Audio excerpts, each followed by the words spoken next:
kita bersatu di dalam doa. Damai sejahtera dari Allah Bapa yang melampaui segala akal, itulah yang memelihara hati dan pikiranmu sekalian, di dalam nama Yesus Kristus Tuhan kita. Amin. Jemaat yang terkasih, dalam nama Tuhan kita Yesus Kristus, firman Tuhan untuk kita di minggu hari ini, di minggu kelima setelah Trinitatis, tertulis di dalam Injil Lukas pasalnya yang ke-6, ayat 39 sampai dengan ayatnya yang ke-42. Saya akan membacakan kepada kita semua. Beginilah bunyi firman Tuhan. Yesus mengatakan pula suatu perumpamaan kepada mereka. Dapatkah orang buta menuntun orang buta? Bukankah keduanya akan jatuh ke dalam lubang? Seorang murid tidak lebih daripada gurunya, tetapi barang siapa yang telah tamat pelajarannya akan sama dengan gurunya. Mengapakah engkau melihat selumbar di dalam mata saudaramu, sedangkan balok di dalam matamu sendiri tidak engkau ketahui? Bagaimanakah engkau dapat berkata kepada saudaramu, saudara, biarlah aku mengeluarkan selumbar yang ada di dalam matamu, padahal balok yang di dalam matamu tidak engkau lihat? Hai orang munafik, keluarkanlah dahulu balok dari matamu, maka engkau akan melihat dengan jelas untuk mengeluarkan selumbar itu dari mata saudara. Demikianlah pembacaan firman Tuhan. Jemaat yang terkasih di dalam nama Tuhan kita Yesus Kristus yang sedang menyaksikan siaran ibadah pada minggu hari ini, begitu juga kita yang kumpul di tempat ini pada hari ini. Topik di minggu kita hari ini, di minggu kelima setelah Trinitatis, adalah cintailah pendidikan. Timbul pertanyaan, mengapa harus kita mencintai pendidikan? Jemaat yang terkasih, ada seorang tokoh bernama Ki Hajar Dewantara mengatakan, tujuan pendidikan adalah supaya mendidik seseorang agar orang itu bisa menjadi pribadi yang lebih baik, agar seseorang itu bisa menjadi manusia yang sempurna di dalam hidupnya. Oleh sebab itu kita melihat begitu penting peranan suatu pendidikan. Dan sejalan oleh itu, ternyata ada 3 tujuan dari pendidikan. Yang pertama adalah ranah kognitif, yang artinya adalah kemampuan yang menyangkut otak, berkaitan dengan pengetahuan, berkaitan dengan wawasan, berkaitan dengan analisis, pemahaman, ataupun sintesis.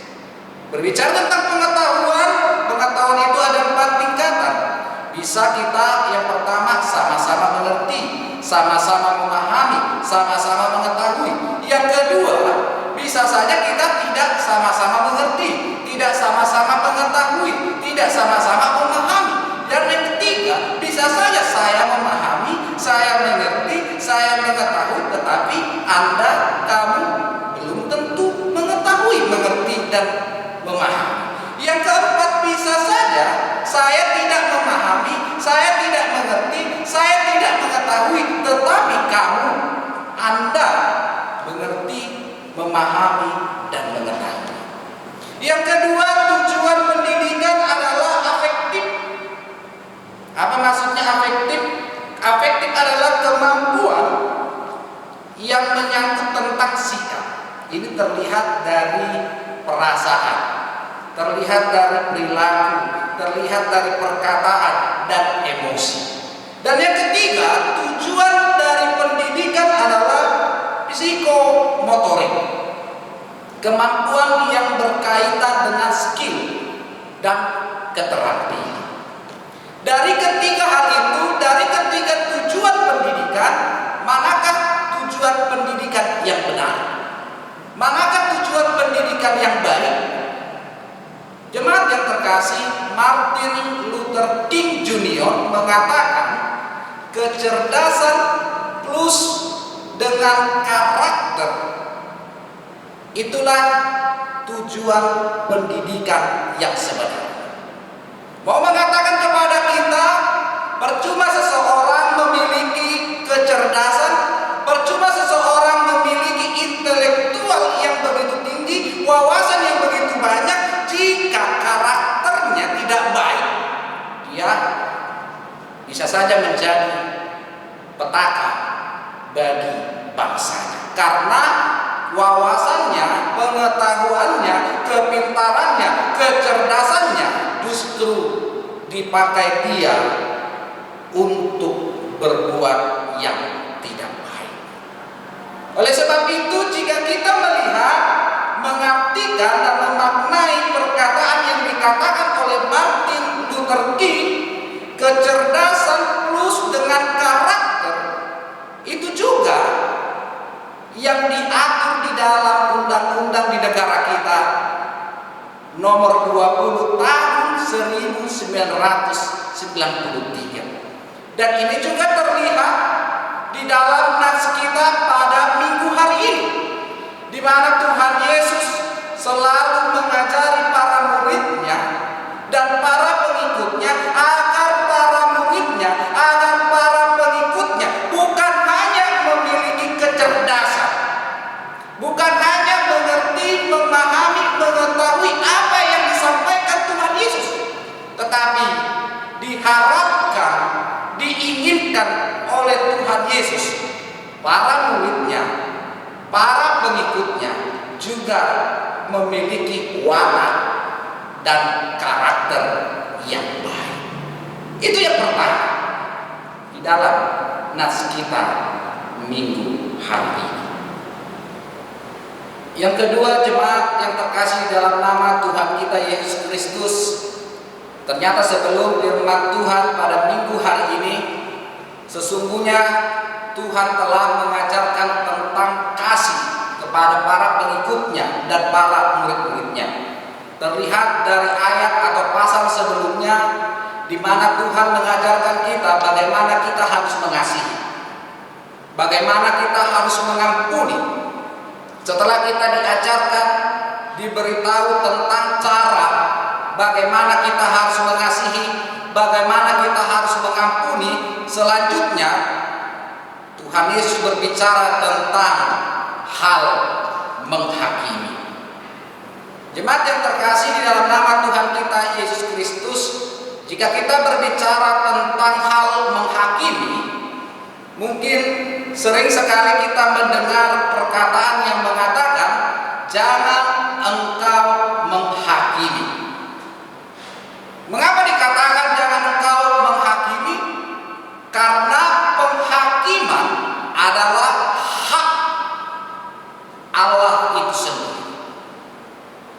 Berarti ketika kalau kita menghakimi seseorang, baik itu melalui perkataan maupun melalui perilaku kita, ketika kita menghakimi seseorang, berarti kita merampas hak Tuhan itu kita di sini. Mana naik dohota, mau kita katakan sarupa dohita, mana tumimpo kita siap Tuhan. Ketika kita menghakimi seseorang, berarti secara tidak langsung kita merampas hak Allah, karena penghakiman adalah hak Tuhan sendiri. Bisa kita baca di Roma 12 ayat 19. Sering kita mendengar kata menghakimi, bahkan di negara kita sendiri, di dalam KUHP juga jelas diaturkan, dijelaskan, diterangkan bahwa kita dilarang untuk main hakim sendiri. Sering kita mendengar perkataan, kalimat yang mengatakan jangan engkau menghakimi. Tetapi ini juga yang membuat seseorang mengadopsi perkataan itu, mengadopsi kalimat itu dengan mengatakan bahwasanya kita dilarang menghakimi seseorang, kita dilarang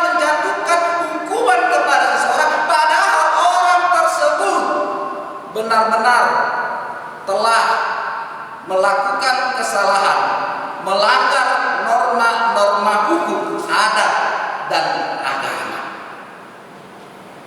Walaupun kita sering mendengar jangan engkau menghakimi, tetapi di dalam perjalanan waktu, di dalam kehidupan sehari-hari, ternyata Bapak Ibu jemaat yang terkasih, kita sering jatuh ke dalam hal menghakimi sesama.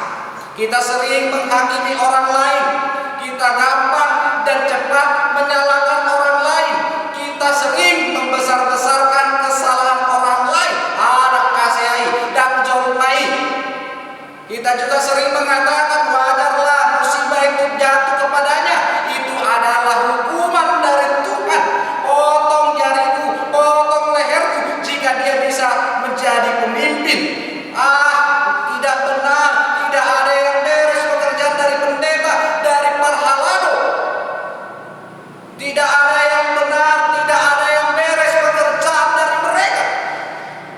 Itulah contoh-contoh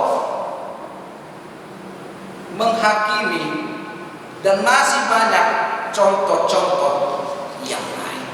Di dalam perjalanan waktu dan di dalam kehidupan sehari-hari, walaupun dikatakan jangan engkau menghakimi, ternyata kita juga sering mau secara langsung atau tidak langsung kita melakukan main hakim sendiri.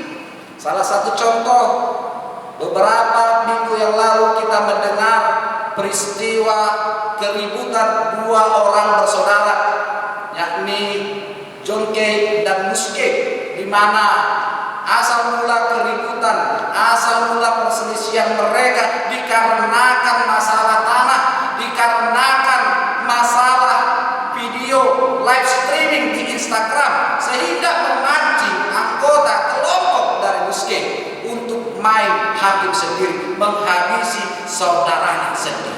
Dan masih banyak contoh-contoh lain di dalam kehidupan kita sehari-hari. Mungkin untuk kita yang berkeluarga, mungkin ketika kita bergereja atau di dalam pekerjaan kita.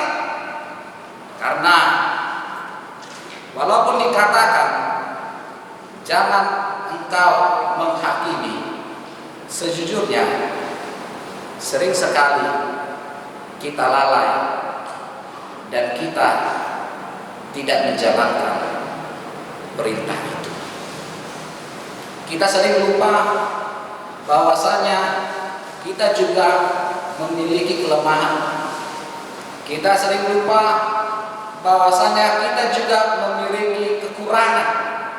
Kita juga sering lupa bahwasanya kita memiliki kesalahan, sehingga ketika kita menemukan kesalahan orang lain, kita selalu membesar-besarkan, selalu menyalahkan mereka. Kita lupa akan hal itu. Kita lupa bahwa kita juga makhluk yang tidak sempurna.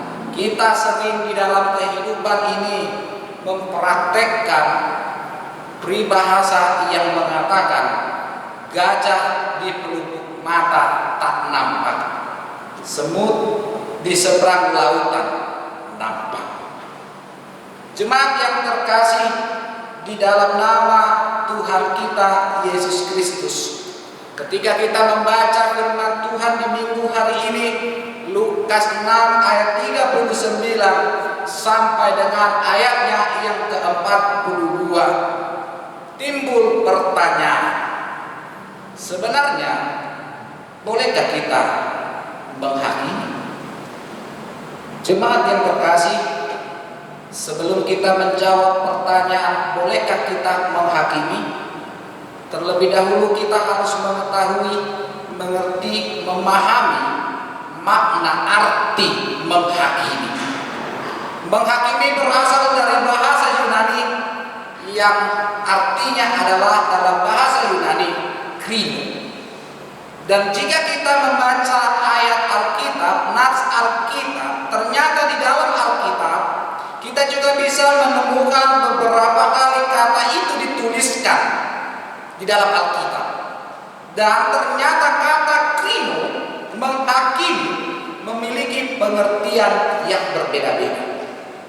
Misal, jika kita melihat di dalam Lukas 7 ayat 41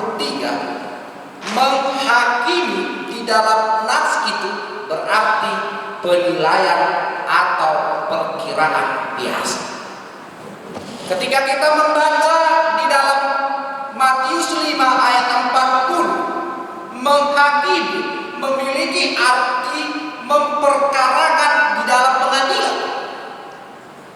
Dan ketika kita membaca Yohanes 5 ayat 22, menghakimi berarti penentuan akhir dan mutlak akan nasib seseorang. Tetapi kata krino, menghakimi di dalam nas kita hari ini di Lukas 6 ayat 39 sampai dengan ayatnya yang ke-42, menghakimi berarti penentuan sebuah hukuman sebelum kesalahan seseorang itu jelas. Dari sini bisa kita lihat ternyata orang yang dihakimi mereka ternyata belum jelas memiliki kesalahan. Dan itulah yang ditegur Tuhan Yesus di dalam nas kita di minggu hari ini. Jangan engkau menghakimi. Yang kedua, kita harus lihat kepada siapa Yesus berbicara.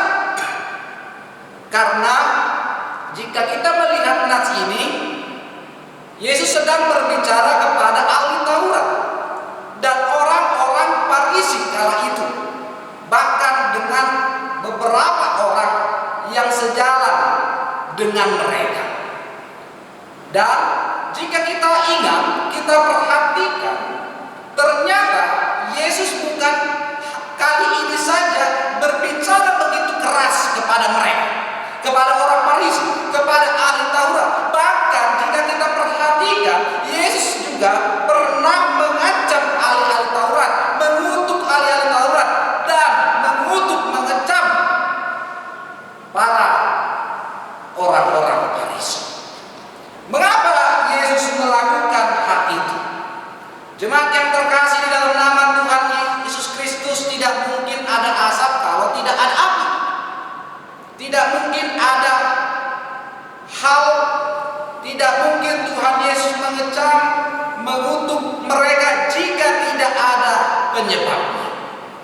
Kita melihat, kita mengerti, memahami ternyata orang-orang Farisi, orang-orang ahli Taurat, mereka selalu menganggap dirinya benar. Mereka selalu memvonis seseorang, mengecam seseorang tanpa kasih. Mereka selalu membesar-besarkan kesalahan orang lain. Padahal kesalahan mereka justru lebih banyak ketimbang orang itu. Mereka juga gampang dan cepat menyalahkan orang lain tanpa mengetahui persoalan terlebih dahulu. Tetapi mereka berani langsung menghakimi orang itu. Dan kepada orang-orang seperti itulah Yesus mengatakan, jangan engkau menghakimi. Dari hari ini bisa kita ambil pelajaran, Bapak Ibu jemaat yang terkasih di dalam nama Tuhan kita Yesus Kristus. Ternyata kita bisa saja menjatuhkan hukuman kepada seseorang ketika seseorang itu benar-benar telah melanggar, melakukan kesalahan, baik itu di norma adat, baik itu di norma-norma hukum maupun gereja. Tetapi kita harus benar-benar memastikan apakah benar orang itu bersalah. Barulah kita menjatuhkan hukuman kepada mereka. Namun juga sebelum kita menjatuhkan suatu hukuman kepada seseorang, kita harus terlebih dahulu mengintrospeksi diri kita sendiri. Apakah kita telah benar? Apakah kita tidak pernah melakukan kesalahan yang sama seperti yang telah orang lain perbuat? Atau jangan-jangan kita pernah melakukan kesalahan itu, tetapi ketika orang lain melakukan kesalahan, kita membesar-besarkannya dan menyudutkan orang itu. Karena tidak ada yang sempurna di dunia ini. Dan itulah yang ditekankan oleh Tuhan Yesus di dalam nats kita hari ini. Dan itu juga yang dilakukan oleh Tuhan Yesus ketika orang Farisi dan orang ahli-ahli Taurat datang menjumpai Tuhan Yesus membawa perempuan yang kedapatan berbuat zina. Ahli Taurat, orang-orang Farisi mengatakan kepada Yesus, jika mengikuti hukum yang ada di dalam kehidupan mereka, perempuan yang berbuat zina itu harus dihukum, dilempari oleh batu sampai mati. Tetapi apa yang dikatakan Tuhan Yesus? Yesus mengatakan kepada mereka, barang siapa yang tidak berdosa, dialah yang melemparkan batu itu pertama kali. Mau mengatakan kepada kita, jangan terlebih dahulu kita menyalahkan orang lain. Jangan terlebih dahulu kita menghakimi sesama kita, tetapi koreksi, introspeksi dirimu. Karena apa yang engkau lakukan itu sangat berpengaruh bagi kehidupan ke depan. Dan mau mengatakan kepada kita bahwa setiap kita memiliki kekurangan dan kesalahan. Kita tidak bisa membantu sesama kita untuk mengatasi kesalahannya kalau kita sendiri buta akan kesalahan kita. Kalau kita sendiri tidak mengerti kesalahan kita, kalau kita sendiri merasa diri kita benar, kita tidak bisa membantu mengatasi kesalahan mereka. Karena itulah sebenarnya peran orang Kristen. Orang Kristen dipanggil supaya menjadi berkat. Orang Kristen pengikut Kristus dipanggil untuk bisa meneruskan tongkat estafet pelayanan yang dilakukan oleh Tuhan Yesus dengan membangkitkan seseorang ketika dia terjatuh di dalam sebuah lubang, bukan semakin menjatuhkan orang itu ke dalam lubang. Yang kedua, jemaat yang terkasih di dalam nama Tuhan kita Yesus Kristus, melalui firman Tuhan di minggu hari ini mau mengatakan kepada kita untuk mengubah orang lain harus dimulai dengan mengubah diri sendiri. Karena bagaimana mungkin kita bisa mengatakan bahwa seseorang itu harus bisa menjadi pribadi yang lebih baik kalau kita sendiri tidak bisa menjadi contoh, kita sendiri tidak bisa menjadi teladan bagi dia. Itulah yang dikatakan Tuhan Yesus di dalam nats kita di hari ini. Dapatkah orang buta menuntun orang buta? Berarti untuk mengubah orang lain untuk menjadi pribadi yang lebih baik, itu harus diri kita sendiri pertama yang harus kita ubah. Dimulai dengan diri kita sendiri. Kita harus bisa menjadi contoh, kita harus bisa menjadi teladan, kita harus bisa menjadi panutan bagi mereka, baik itu melalui perkataan dan perilaku kita sehari-hari. Itu juga yang dikatakan pepatah peribahasa, guru kencing berdiri, murid kencing berlari, dan dau tulis siang punah. Mau mengatakan kepada kita semua, kitalah sekarang patron, diri kita adalah panutan, diri kita adalah contoh bagi istri kita, bagi suami kita, bagi anak-anak kita, bagi jemaat-jemaat kita. Kalau bukan kita yang memberikan contoh yang baik, teladan yang baik melalui perkataan tingkah laku kita, jangan harapkan orang lain bisa menjadi pribadi yang lebih baik. Dimulai dari diri sendiri. Oleh sebab itu, jemaat yang terkasih, melalui nas ini penting untuk kita mengenali diri kita sendiri, mengenali karakter kita, mengenali watak kita sendiri. Apakah karakter kita, perkataan kita, perilaku kita selama ini sudah bisa menjadi contoh teladan tiruan bagi mereka, bagi suamimu, bagi istrimu, bagi anak-anakmu, bagi jemaatmu, atau malah sebaliknya. Jika pada hari ini, saat ini, kita belum bisa menjadi contoh teladan tiruan bagi mereka, latihlah dirimu dan benahilah dirimu, berubahlah agar melalui pribadimu, agar melalui perkataan, agar melalui perilaku orang lain dapat selamat dan dapat menjadi pribadi yang lebih baik. Tuhan Yesus menguatkan dan Tuhan memberkati. Amin. Selamat hari Minggu untuk kita semua. Kita bersatu di dalam doa.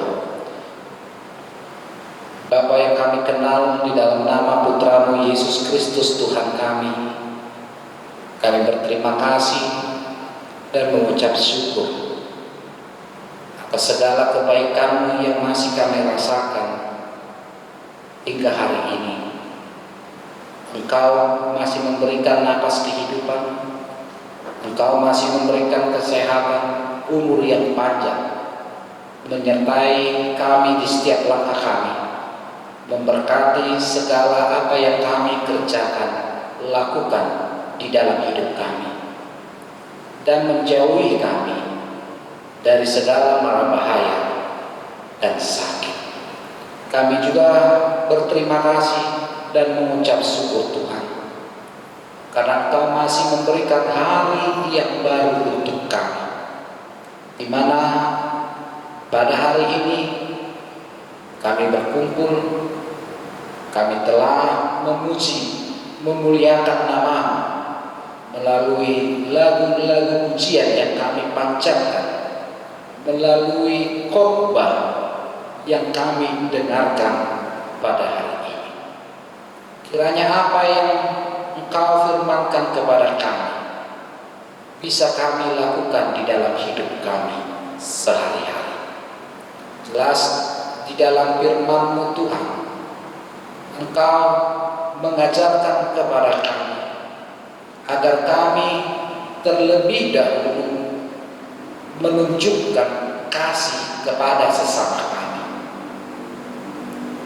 agar kami tidak lebih dulu menghakimi sesama kami, baik itu melalui perkataan maupun perilaku kami sehari-hari, Tuhan. Karena tidak ada manusia yang sempurna di dunia ini. Begitu juga dengan kami, Tuhan. Tentu kami memiliki kekurangan, kelemahan, dan mungkin saja kekurangan dan kelemahan itu lebih banyak dibandingkan kelemahan kekurangan orang lain. Tetapi melalui firman ini jelas mengajarkan kepada kami agar di dalam hidup ini kami menjauhkan diri dari sikap egois dan menganggap diri kami selalu benar, dan membenahi diri kami agar dari diri kami bisa membentuk, mengubah karakter orang lain, sehingga mereka bisa menjadi pribadi yang baik, agar melalui kami mereka juga bisa ikut serta ke dalam Yerusalem yang baru. Itulah sebenarnya yang Kau kehendaki, inginkan di dalam hidup kami, agar kami bisa menjadi berkat bukan hanya bagi keluarga kami, tapi juga bisa menjadi berkat di lingkungan kami, di gereja Tuhan, membawa jiwa-jiwa baru, menolong orang-orang yang tersesat, mengangkat mereka, bukan menjatuhkan mereka, bukan menyalahkan mereka akan kesalahan mereka, tetapi melalui kesalahan, kekurangan mereka, Engkau memanggil kami agar kami bisa menyatakan kasih-Mu di tengah-tengah dunia ini.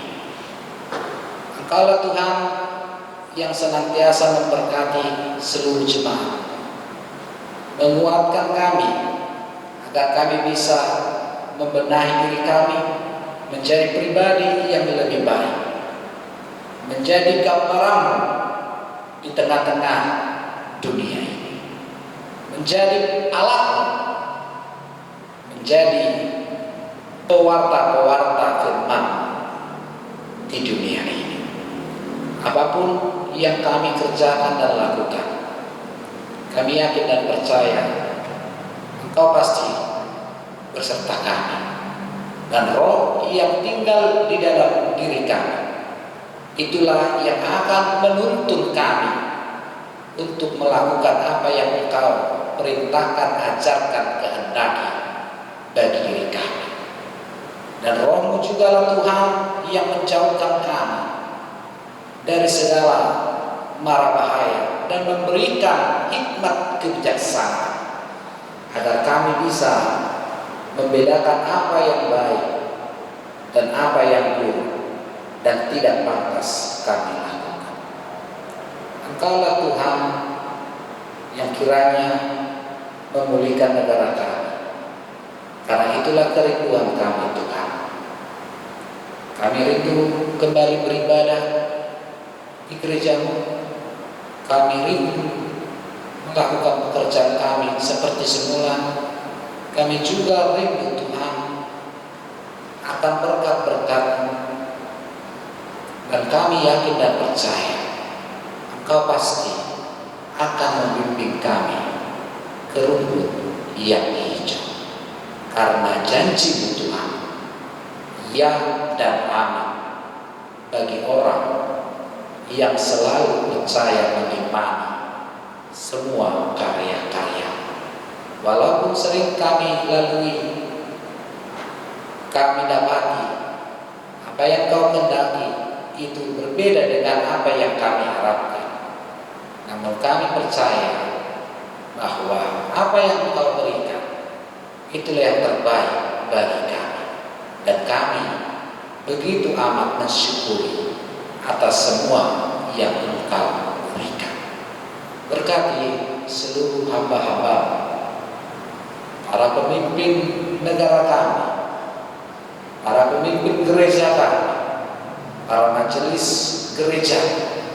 Berkati mereka urapi satu persatu, agar mereka bisa menjalankan, melakukan tugas panggilannya, karena Engkau yang telah memanggil mereka dan memilih mereka menggembalakan domba-domba di tengah-tengah dunia ini. Inilah kami Tuhan, dengan segala kekurangan dan kelemahan kami. Kami serahkan seluruh hidup kami ke dalam tangan pengasihan. Di dalam nama Putra-Mu Yesus Kristus kami berdoa. Amin.